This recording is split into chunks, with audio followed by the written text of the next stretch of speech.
A deputada federal Carla Zambelli afirmou nesta terça-feira, em entrevista à Rádio Auriverde, que deixou o Brasil e está atualmente na Europa. Ela, que chamou o parlamento de covarde, disse que está na Itália e, por ter cidadania italiana, não pode ser deportada do país para retornar ao Brasil. Veja a entrevista completa. Olha, eu quero dar bom dia para uma amiga que eu tenho do meu coração. Ela sabe o motivo que nutre essa amizade, esse carinho. O nome dela é Carla Zambelli. Carla, querida, seja bem-vinda ao Auriverde mais uma vez. Obrigada, Pitoli. É um prazer estar aqui de novo com vocês. Bom, eu queria anunciar, Pitoli, que eu estou fora do Brasil. Já faz alguns dias. Eu vim, a princípio, buscando um tratamento médico. E é um tratamento que eu já fazia aqui. E agora eu vou pedir, inclusive, para que eu possa me afastar do cargo. Tem essa possibilidade na Constituição. Acho que as pessoas conhecem um pouco mais isso hoje em dia, porque foi o que o Eduardo fez também. Ele pediu uma licença, né, não remunerada, então eu passo a não receber mais salário, e o gabinete vai ser ocupado pelo meu suplente. Então, o suplente assume e eu fico fora do país durante esse período. Eu vou me basear na Europa. Eu tenho cidadania europeia, então estou muito tranquila com relação a isso. Gostaria de deixar bem claro que não é um abandono do país, não é desistir da minha luta, muito pelo contrário. É resistir, é poder continuar falando o que eu quero falar, é voltar a ser a Carla que eu era antes das amarras que essa ditadura nos impôs. Eu costumo dizer, eu tenho uma tatuagem de uma fênix, e eu costumo dizer que a gente tem que se reinventar todo o tempo. Quando as pessoas acham que a gente virou cinzas, a gente tem que renascer das cinzas e voltar a brilhar. E meus pais, meu filho, me inspiram muito a isso. Meu esposo, que me acompanha o tempo todo, tem sido um companheiro assim, magnífico para mim, uma pessoa que tem me dado esperança, fé e força. Meu filho, que me inspira, porque é um rapaz que se tornou uma pessoa sólida, honesta, com bons princípios.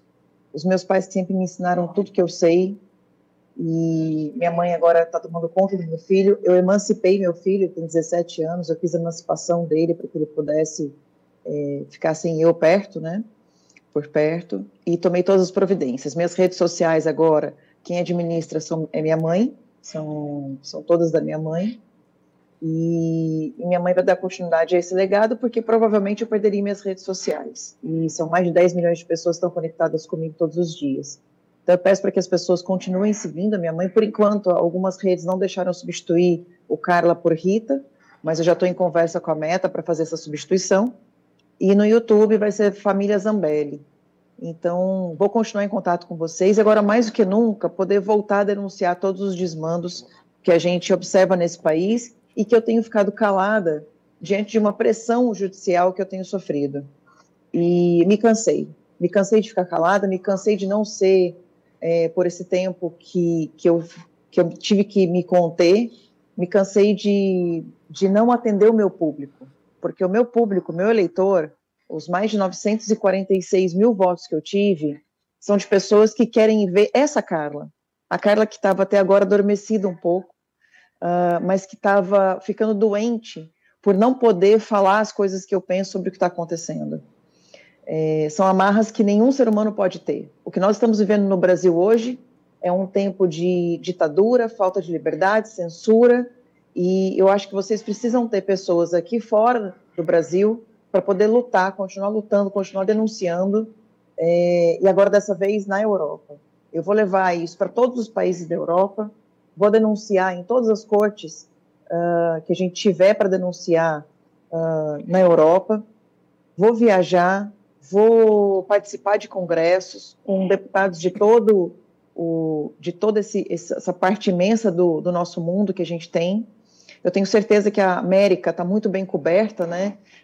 Não só por Eduardo, mas por Alan dos Santos, Lacombe, Paulo Figueiredo, tantas pessoas que têm dedicado as suas vidas pela liberdade do nosso país.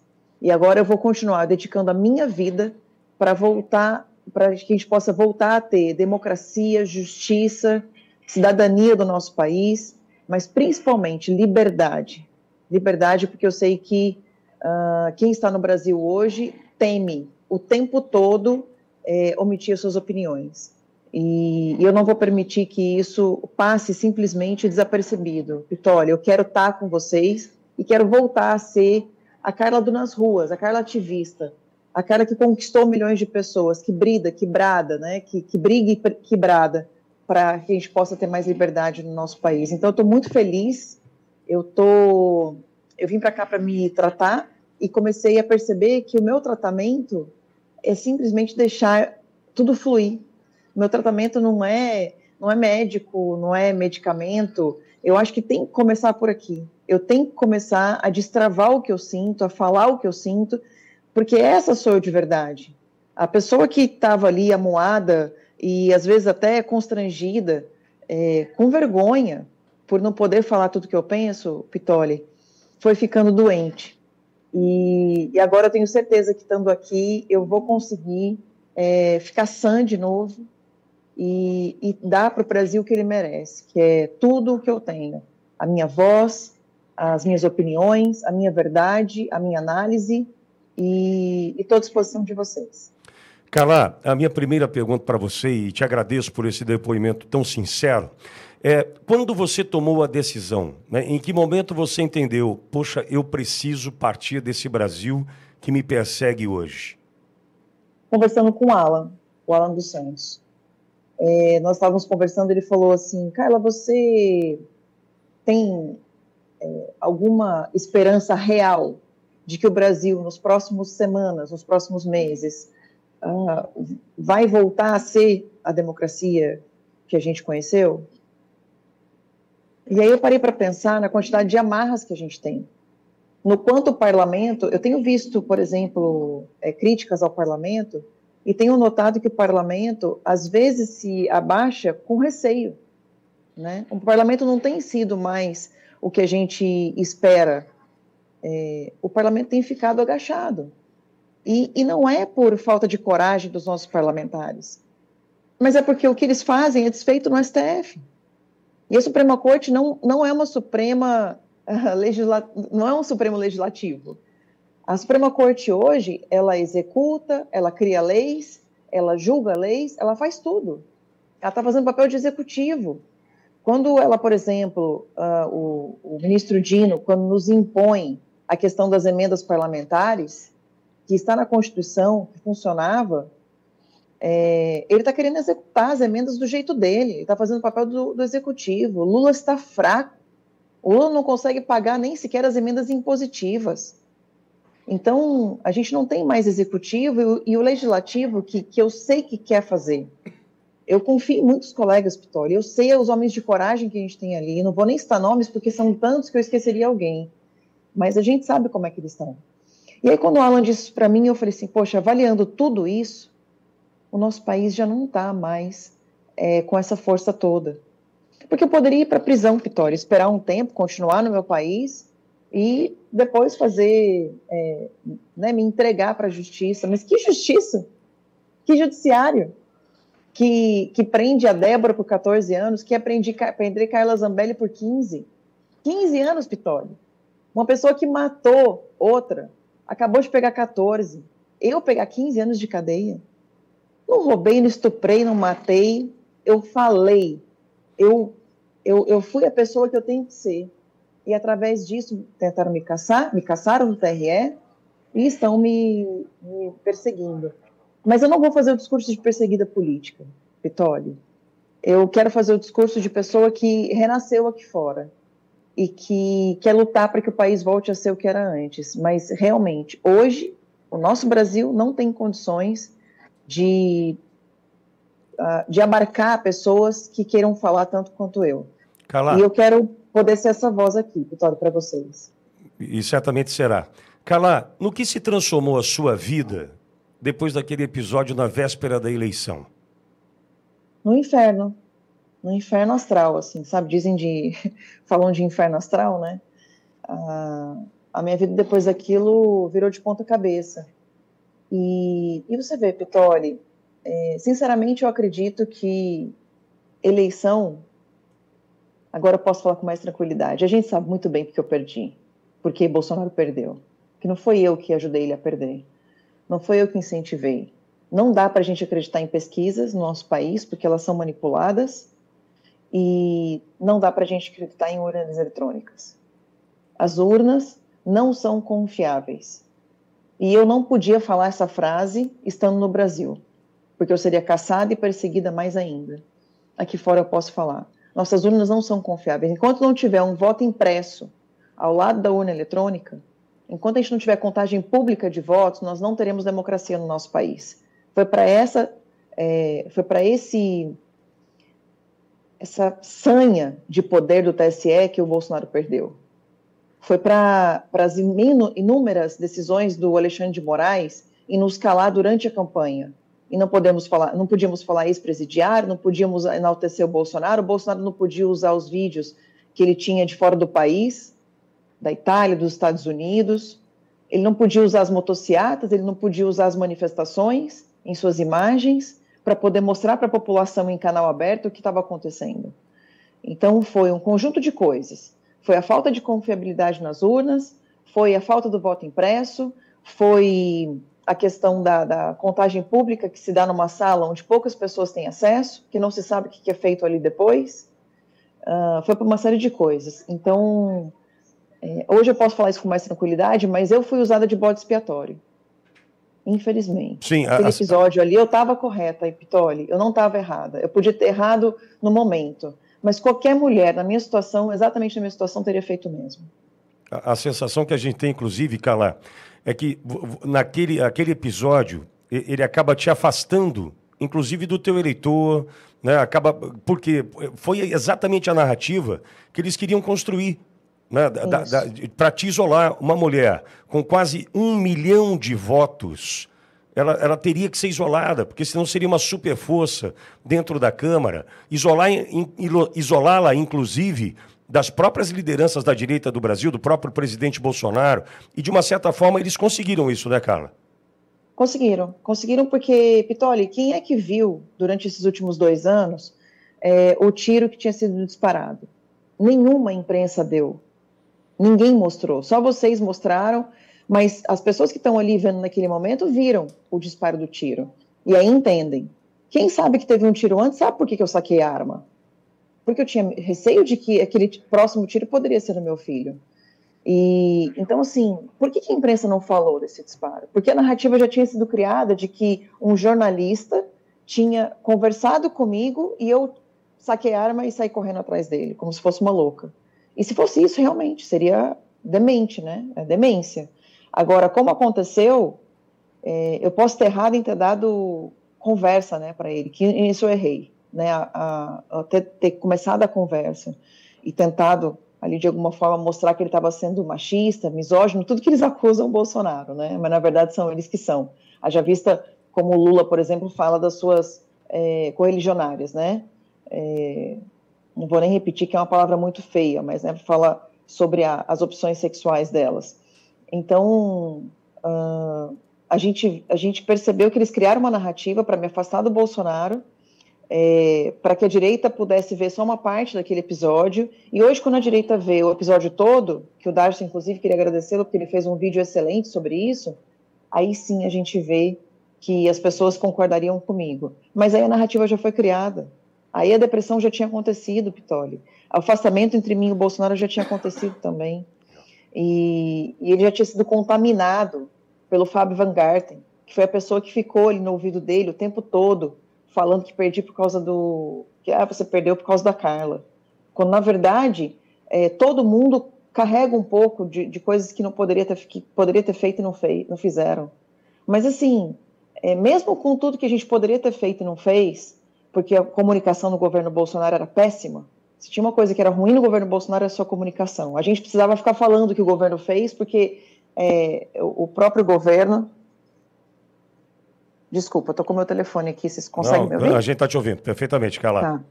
Então, assim, a comunicação foi muito ruim no governo Bolsonaro, porque houve uma decisão, né, de não pagar mais a imprensa, de não viver mais ali sob o jugo da imprensa, e a gente não tinha entrada nas televisões. Então, as pessoas nem ficavam sabendo o que o Bolsonaro fez. Então, uma série de coisas que eu acho que agora, com mais frieza, a gente pode começar a analisar, mas eu quero olhar para o positivo a partir de agora, sabe, Pitoli? O que a gente pode fazer para melhorar? E tem muita coisa que a gente pode fazer, né? Haja visto o que o Eduardo fez aqui em poucos meses, olha como é que os Estados Unidos já acordou, né? Fez aqui fora, que eu digo. Olha como os Estados Unidos já acordou, como o Trump já está acordando para o que está acontecendo, né? Ele foi mexer com o Elon Musk, que é um dos homens mais importantes do mundo hoje na atualidade, né? Hoje, no que a gente tem aqui de ciência e de evolução tecnológica. Então pode ser feito na Europa também. As pessoas, a Meloni, né, a Giorgia Meloni, ela precisa começar a entender o que está acontecendo, é uma pessoa de direita. A Espanha precisa acordar que a esquerda está fazendo muito mal para o país, né, o que a França está fazendo, o Macron está fazendo com a França. Eu quero estar nesses lugares todos para a gente poder ajudar o Chega em Portugal, sabe, ajudar o Ventura, o André Ventura, e poder fazer algo diferente pelo nosso mundo, né? O conservadorismo precisa avançar, Pitoli. Concordo. E o globalismo, a esquerda, ela precisa recuar. E a gente vai precisar de mulheres e homens de coragem para poder fazer isso. O Eduardo está trabalhando muito bem nos Estados Unidos. Seria interessante uma pessoa explicando, em Portugal em especial, o que acontece no Brasil. Com certeza, querido. Primeiro, obrigado pelo carinho. E dizer para você que uma das minhas ideias é essa. E eu quero receber novas ideias. Eu quero receber de vocês, quero receber do meu público, o que eles esperam de mim, estando aqui fora.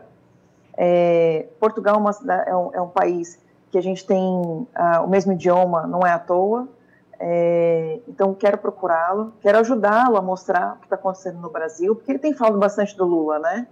Mas eu acho que é importante que as pessoas entendam os papéis das Supremas Cortes, porque está acontecendo um movimento mundial dessas Supremas Cortes tentando entrar no Legislativo e no Executivo para afogar as pessoas de conservadoras, né? Então, eu acho que os portugueses, quando entenderem o que aconteceu com o Brasil, o que está acontecendo com o país, a gente vai poder fazer alguma coisa por eles. E você falou muito bem, o tiro do Trump, a facada do Bolsonaro, eu diria que o STF foi meu tiro. Sabe, o Alexandre de Moraes, o Gilmar Mendes, que foi relator do meu outro caso, esses 15 anos de prisão que eles me deram, quando eles achavam que eu ia deixar de dar frutos e virar cinzas, é quando eles menos esperaram, porque é daqui que vai nascer novos frutos, é daqui que vão nascer novas ações, e eu vou denunciar sim. Eu quero denunciar tudo o que está acontecendo. Eu vou procurar as autoridades em Portugal para que a gente possa falar sobre os ministros que têm tirado dinheiro do nosso país, levado para outros países, para que possam ser recebidos como reis nesses países, porque não conseguem mais viver nas ruas do Brasil. Estão vivendo em prisão domiciliar porque não conseguem sair de suas casas. E a gente vai provar isso porque, e mais que provar, eu quero expor isso para o mundo, expor para vocês, expor para os europeus, para que eles saibam quem são os ministros da Suprema Corte do Brasil. Agora, Carla, eu imagino para os Estados Unidos e para a Europa, o recado que fica: Eduardo Bolsonaro deixa o Brasil sob risco de ser preso, ter passaporte tomado, tudo o que ele estava enfrentando aqui. Na sequência, a mulher mais votada do Brasil, quase 1 milhão de votos, deixa o país correndo o mesmo risco por conta de perseguição. O recado está dado para o mundo. O mundo acabou de ouvir um recado. A decisão do Eduardo não é mais isolada. Não é mais defender o próprio pai, como eu também faria. Mas ao lado de Eduardo agora, ombreando a decisão, tem a mulher mais votada do Brasil. Eu acho que fica um grito para o mundo todo ouvir, hein, Carla? Com certeza, Pitoli, é isso que eu quero fazer. Quero ombrear com o Eduardo essa luta. Ele tem feito um trabalho maravilhoso. Tanto é que muita gente me perguntou, né? Mas por que Europa e não Estados Unidos, já que tem bastante gente? Eu falei, o caminho dos Estados Unidos já está asfaltado, né? A gente teve Alan dos Santos, Paulo Figueiredo asfaltando esse caminho, aí veio Lacon, aí veio mais uma série de pessoas, né, que estão aqui que estão lá nos Estados Unidos, que estão aqui fora do Brasil, e Eduardo veio asfaltando esse caminho. Mas é justamente por isso que eu estou escolhendo a Europa, porque ele já está fazendo um trabalho exemplar, né, nos Estados Unidos. E acho que na Europa a gente precisa ter alguém que fale espanhol para conversar com a Espanha, português para conversar com a Itália, inglês para conversar com a Inglaterra também. A gente precisa estar próximo da Inglaterra. E eu tenho um italiano ainda não tão bom, mas vou desenvolver meu italiano. Eu quero estar nos principais lugares, eu quero falar com o povo francês, e a gente vai também falar com os outros países menores, porque em cada lugar a gente tem pessoas que podem lutar por nós, né? E assim, já estou em contato com algumas autoridades, né? O IES Brasil, que tem sede nos Estados Unidos, também tem sede na Europa, e é aqui que eu quero ajudá-los, né? A fazer crescer esse movimento. Eu estou me sentindo como a Carla, que era ao lado nas ruas. Nós também, Carla, nós também estamos te sentindo assim. Você pode ter certeza. Há quanto tempo a gente não viu um sorriso desse aí da Carla? É verdade. Não é verdade? Obrigada, Pitoli. Agora eu estou em casa. Quando eu vejo vocês, me sinto de novo no Brasil. Estou vendo essa bandeira tremular atrás de você, Pitoli. Me dá esperança de que dias melhores virão. Podem contar comigo, mais firme, mais forte e fazendo brilhar, principalmente uma fé de Deus que nunca, nunca vai cair. A fé que eu tenho em Deus, ela me trouxe um entendimento muito maior. Deus, às vezes, permitiu tudo isso acontecer comigo para que eu pudesse vir para cá e ser uma luz nessa escuridão. E eu quero ser isso para vocês. Eu quero ser a voz que ecoa aqui na Europa para que a gente possa voltar a ter liberdade no nosso país. Contem comigo. Deus nos abençoe. Obrigada. Deus abençoe vocês.